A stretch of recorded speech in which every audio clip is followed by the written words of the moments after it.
හරි ආයිබෝවන්. අද ඔයාලට මම උගන්වන්න යන්නේ මේ කොරියන් වචන කීපයක්. මම හිතන්නේ මේ දවස්වල එදිනෙදා පාවිච්චි වන දෙයක් නේ. මේ දවස්වල මේ ඉරානයයි මේ ඇමරිකාවයි අතර පොඩි උණුසුමකුත් තියෙනවා. So today I'm going to introduce you another Korean words and මම අද උගන්වන්න යන වලට අලුත් වචන කීපයක්. I think if I explain in English as Vietnam, Philippines, Nepal, so many students can understand this. And I will read this. මම මේක කියවන්නම් and then I will explain it. ඊට පස්සේ මම මේක explain කරන්නම්. හරි බලමු. Mi kuk bang bu. What is the meaning of mi kuk bang bu? The Mi Kuk Bang Bu is American Pentagon. Actually, the Pentagon. But it means මේ Pentagon කියන එක තමයි Pentagon කියන්නේ ඇමරිකන් එක්සත් ජනපද ආරක්ෂක දෙපාර්තමේන්තුව තියෙන උතනේ Pentagon. Iraq means Iraq is a country. Iraq කියන්නේ රටක් ඔබ දන්නවා.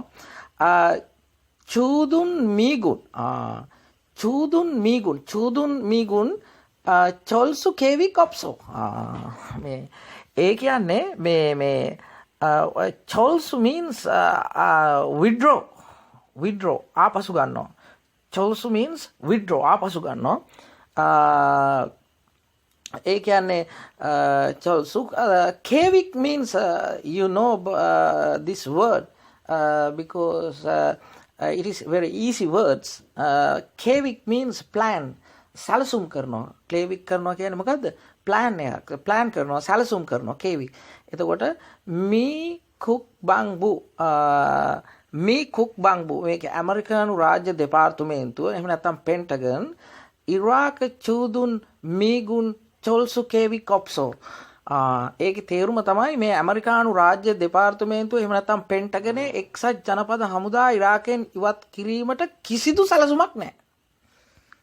ඉරාකෙන් ඉවත් කිරීමට කිසිදු සැලසුමක් නැහැ කියන ද. In English, if I say what is the meaning of this sentence, Pentagon no plans to withdraw troops from Iraq.